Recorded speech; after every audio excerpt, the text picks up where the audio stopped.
দুপুরের সংবাদে আপনাকে স্বাগতম। প্রথমে জানিয়ে দিচ্ছি সংবাদ শিরোনাম। সিরাজগঞ্জ জেনারেল হাসপাতালে অর্থ দিলেই মেলে গ্রিভিয়াস বা গুরুতর জখমের ডাক্তারি সনদ। অভিযোগ, হাসপাতালের জরুরি বিভাগের কয়েকজন অসাধু চিকিৎসক ও কর্মচারী দালাল চক্রের মাধ্যমে দীর্ঘদিন ধরেই এই সনদ বাণিজ্য করছেন। এতে মিথ্যা মামলার ফাঁদে পড়ে সীমাহীন হয়রানির শিকার হচ্ছেন নিরীহ মানুষ।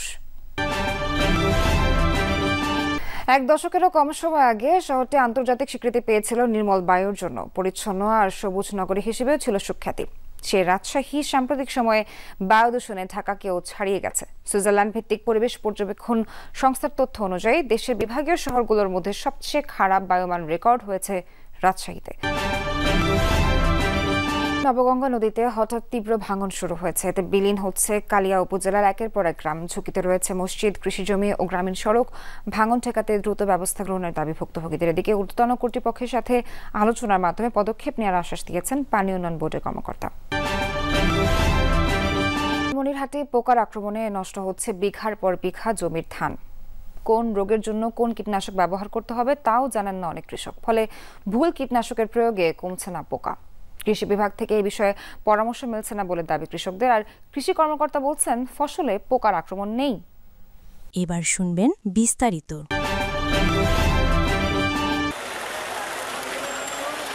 জমি নিয়ে বিরোধের জেরে ছোট ভাইয়ের স্ত্রীকে হত্যার উদ্দেশ্যে মাথায় গুরুতর জখমের মামলায় নিয়মিত আদালতে হাজিরা দিচ্ছেন বেলকুচির হাফিজুল ইসলাম। তার স্ত্রী সন্তানও মামলার আসামি। পরিবারটির অভিযোগ, বাগবিতণ্ডার এক পর্যায়ে সামান্য হাতাহাতি হয়, অথচ মামলা দেয়া হয়েছে গুরুতর অভিযোগে। ছোট ভাই হামিদুলের বিরুদ্ধে সিরাজগঞ্জ জেনারেল হাসপাতাল থেকে অর্থের বিনিময়ে গ্রিভিয়াস বা গুরুতর জখম সনদ নেয়ারও অভিযোগ করেন হাফিজুর। হাসপাতালের রেজিস্ট্রার খাতায় দেখা যায় গত 23 জুলাই ভর্তি হন হামিদুলের স্ত্রী নাজমা খাতুন। ফিজিক্যাল অ্যাসাল্ট লেখা থাকলেও কোথাও উল্লেখ নেই হেড ইনজুরির। যদি মারামারি রোগী হয়, ফিজিক্যাল অ্যাসাল্ট থাকে, তাহলে ফিজিক্যাল অ্যাসাল্ট লিগে। আর মারামারি করার পরে মাথায় আঘাত নিয়ে আসে, তাহলে সেটা head injury with physical assault. Doctor Shimul, Faisal, Mitul এরা যায় এমসিটা দিছে, এমসিটাও অনেক গরমিল আছে। এ বিষয়ে ক্যামেরার সামনে কথা বলতে রাজি হননি মামলার বাদী হামিদুল ও তার স্ত্রী নাজমা। পুলিশ ও আইনজীবীরা বলছেন আদালতে বিচারের মাধ্যমেই এই ঘটনার সত্য মিথ্যা বেরিয়ে আসবে। তবে তারা জানান, সিরাজগঞ্জ জেনারেল হাসপাতালে গ্রিভিয়াস বা গুরুতর জখম সনদ বাণিজ্যের কারণে বাড়ছে মিথ্যা মামলার সংখ্যা।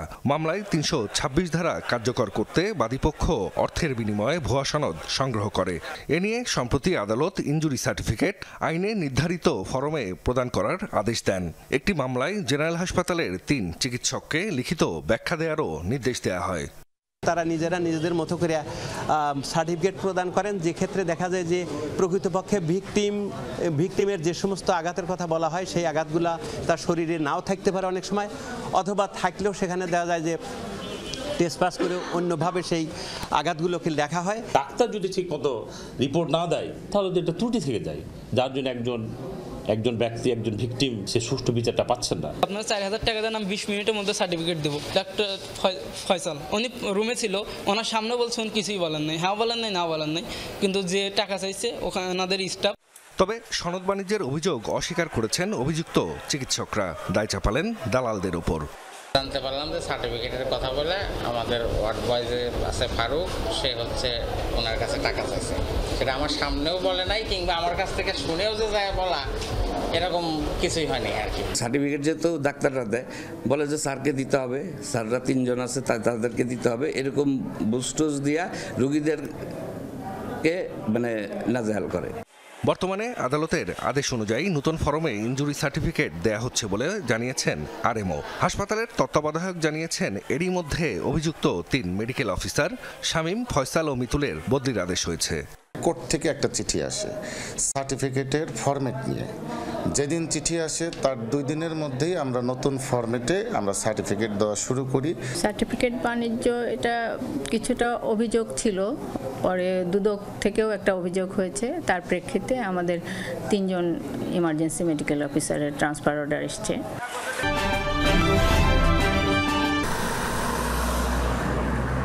রৌদ্রোজ্জ্বল ভর দুপুরে শহরের এই ফ্যাকাশে চেহারা বলে দেয় বাতাসে উড়ে বেড়াচ্ছে বিপুল পরিমাণ ধুলোবালি।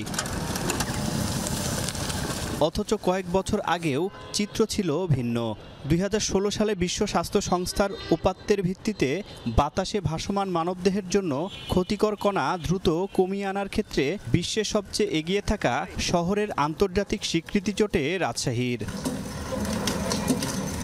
এর সঙ্গে নগরীর সড়কে সড়কে বাহারি ফুল, নানা প্রজাতির গাছ আর উন্নত পরিচ্ছন্নতা ব্যবস্থাপনা রাজশাহীকে দেশের অন্যতম সুন্দর শহর হিসেবে পরিচিত করে তোলে।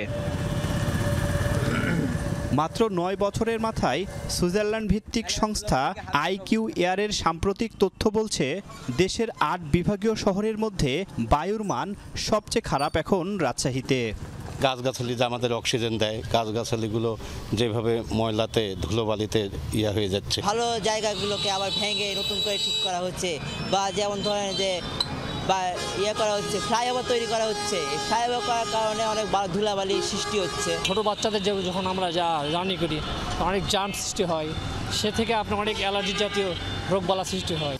শুধু বায়ুর মানই কমেনি, আগের সেই পরিচ্ছন্ন চেহারাটাও যেন হারাতে বসেছে। নগর জুড়ে দীর্ঘ সময় ধরে টানা নির্মাণ কাজ বায়ু ও শব্দ দূষণের কারণ হয়ে উঠেছে। যানজটেরও সৃষ্টি হয়েছে, প্লাস রাস্তাঘাটে ধরেন এই রাস্তাটা দেখছেন, চলাচলের ধুলাবালির কারণে মানুষের চলাচলে খুবই অসুবিধা হচ্ছে। অতিরিক্ত যানজটের কারণে যে হর্ন সৃষ্টি হচ্ছে, আমরা পড়াশোনা করতে আমাদের প্রবলেম হয়। পরিবেশবিদরা বলছেন, প্রাকৃতিকভাবে উন্নয়ন না করে গোটা শহরকে শুধুমাত্র কনক্রিট আর টাইলসে রূপান্তরিত করা হয়েছে। ফলে রাজশাহী নির্মল বায়ুর জন্য আন্তর্জাতিক স্বীকৃতি ধরে রাখতে পারছে না। একদিকে কনস্ট্রাকশনের ম্যাটেরিয়াল পড়ে আছে এবং ওই পাশাপাশি জায়গাগুলোতে একটা টেম্পোরারি গার্বেজ ছিল, এই গার্বেজগুলো বন্ধ হয়ে যাওয়ার জন্য এইটাও কিন্তু ময়লাটা বিভিন্ন জায়গায় ছড়াই গেছে। রাজশাহী বিশ্ববিদ্যালয়ের এই গবেষক বলছেন, গোছানো শহর হলেও পর্যাপ্ত গাছ, জলাশয় ও পদ্মা নদীতে পানি না থাকায় দূষণ বেড়েছে রাজশাহীতে। এখন থেকেই নগরায়নের সঠিক পরিকল্পনা না নিলে বায়ু দূষণ রোধ করা সম্ভব হবে না বলে মনে করেন তিনি। ল্যান্ড ইউজ প্ল্যানিং অনুযায়ী যে পরিমাণে জলাশয়, যে পরিমাণে গ্রিন স্পেস থাকা দরকার, সেটা রাজশাহী শহরের নেই। এই প্ল্যানিংগত দিক থেকে এই দুর্বলতা আছে।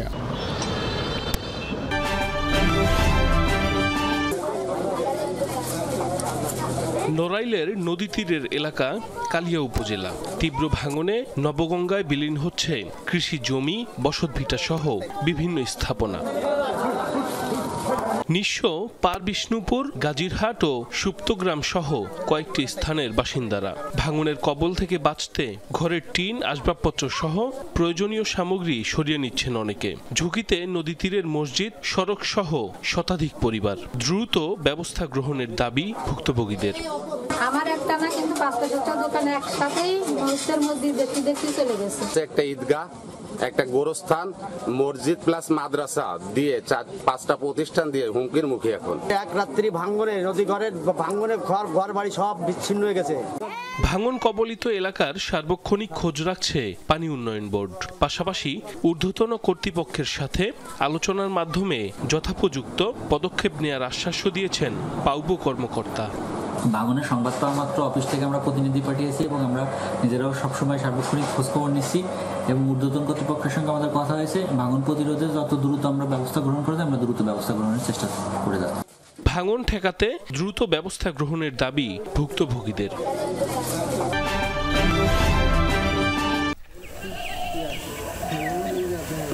দিগন্ত বিস্তৃত, চোখ জুড়ানো সবুজ আমনের ক্ষেত, তবে এর একটি বড় অংশেই পোকার আক্রমণ। চলতি মৌসুমে যেখানে ফসল ঘরে তুলে লাভের আশা, সেখানে ধানের এমন করুণ দশায় বিপাকে কৃষক। লালমনিরহাট সদরের হারাটি, গোকুন্ডা, আদিতমারির সারপুকুর, সাপটিবাড়ি, ভেলাবাড়ি ইউনিয়ন ছাড়াও অন্য উপজেলাতে বেড়েছে পোকার উপদ্রব। কীটনাশক ও যথাযথ যত্নেও দমানো যাচ্ছে না পাতা মোড়ানো, কারেন্ট পোকা ও মাজরা পোকার আক্রমণ। ওষুধ দিতে আছি জমিতে, ধানের কোনো কাজ করতে হয় না, ধান তো থোর অবস্থা বা কিছুটা দিয়ে একটা বাড়াইতেছে ধান। 3-4বার ওষুধ দিয়ে দেওয়া হইতেছে, তারপর ওষুধ পোকার আক্রমণ ছাড়তেছে না। বিভিন্ন ধরনের পোকার আক্রমণ দেখা যাচ্ছে, যেমন কারেন্ট পোকা, পাতা মোড়ানো পোকা, মাজরা পোকা। আমরা বিভিন্ন ওষুধ নিয়ে এসে স্প্রে করতেছি, কিন্তু কোনো ধরনের ফল পাচ্ছি না।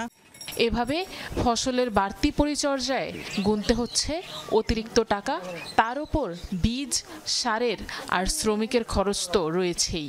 পোকামাকড় দমনে সংশ্লিষ্টদের পরামর্শ না পাওয়ার অভিযোগ করেন কৃষকরা। একজন মাটি স্প্রে করতে গেলে নিম্নতে 1000 টাকা খরচ হয়। কারেন্ট পোকা অনেক দেখা যাইতেছে, আমরা ওষুধ দিতেছি, কিন্তু ওষুধ কিছুটা কাজ করতেছে, কিছুটা করতেছে না। বিএসকে না পাওয়ার কারণে নিজেরাই ওষুধ কিনতে হয়, ভুল ভালো ওষুধ চলে আসে, সে কারণে আমরা কিন্তু ক্ষতিগ্রস্ত হই। কৃষি কর্মকর্তা বলছেন, মাঠ পর্যায়ে নিয়মিত পরামর্শ দেওয়ার পাশাপাশি কীটনাশক কোম্পানিগুলোর কার্যক্রমেও রয়েছে কড়া নজরদারি। কিছু পোকার আক্রমণ দেখা গেছে, যেমন পাতা মরানো পোকা, তো এটাও খুব একটা মানে উল্লেখ করার মতো তেমন না। 4টা আর মেনটেন করতে হয় একটা ওষুধ ব্যবহার করার জন্য। একটা হলো যে সঠিক ওষুধ লাগবে, সঠিক মাত্রা লাগবে, সঠিক প্রয়োগ লাগবে, সঠিক সময় লাগবে। এখানে এই 4টার কম্বিনেশন যদি না হয় তাহলে কোথাও কোনো না কোনো ক্ষেত্রে হয়তো মানে ওষুধ কাজ নাও করতে পারে। চলতি মৌসুমে লালমনিরহাটে 86,645 হেক্টর জমিতে আমন ধান চাষ করা হয়েছে।